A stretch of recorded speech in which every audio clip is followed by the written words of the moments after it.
Hey guys, welcome to About Ukraine. Welcome to another episode. This is going to be another quick one just to say how things are here in Ukraine. And the Russia-Ukraine war is in full swing right now, and Russia believes that Ukraine should be dismembered. I mean, this is their belief.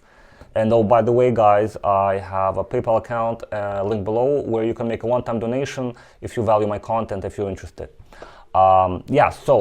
Recently, this night, in fact, on February of 2022, Kiev, Kharkiv, and Mariupol have been bombed, and some missiles flew into Kiev's airports, and people are hearing explosion here and there around the Kiev center.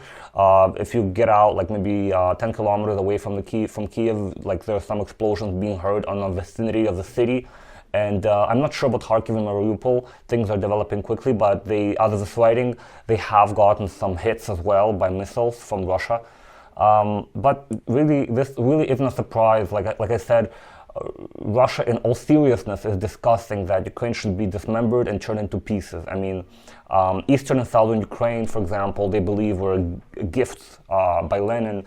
Northern Ukraine was gifts by the Russian Tsars and whatnot.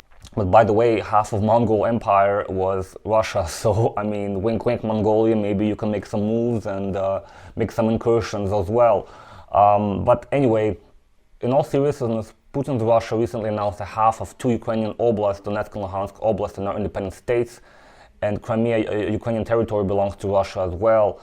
The Ukrainian government passed martial law now, and there are checkpoints going in and out of cities. There's restrictions of movement, there's ban on mass events, not sure what that means, and it's enforced for 30 days, and maybe it's going to be extended. We're not sure what's going to happen. There could be also like seizure of private property. Nobody really wants that, but we can see what that's going to lead.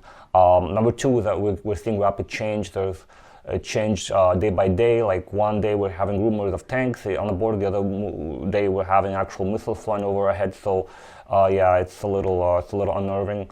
You can't really work, you can't really plan your day, you can't plan your life really. The good thing that came out of this actually is that Zelensky met with a bunch of business executives and leaders for lowering taxes, on fuel, on salaries, on businesses, all in the name of stimulating the economy right now. And war or no war, this is a very important step, especially since the Ukrainian government and the Ukrainian oligarchs are notorious for over-regulating and using these loopholes to just siphon as much money from the population as they possibly can with nothing to show for it. The separatist regions are going to be pushing towards Ukraine, and the Russian army is really big. It has powerful capabilities, ballistic weapons, nuclear weapons, and Ukraine, if it gets bad, Ukraine can have a very big offensive. But Russia outnumbers Ukraine 2-1, so we can have a very drawn-out, long partisan war. People can hide in urban areas, people can hide in forests, and it can just hurt Russia a lot and also hurt Ukraine. And lastly, don't forget about the rest of the world.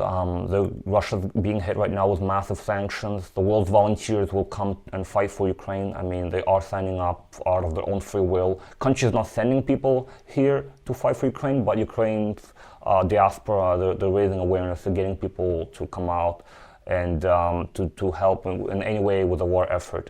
And as for me and our little doggy Oreo and Irочка, we may relocate to a different place in Ukraine. We're not sure yet, but we're going to see how the situation develops.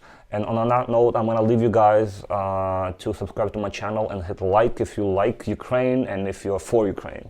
Take care, guys.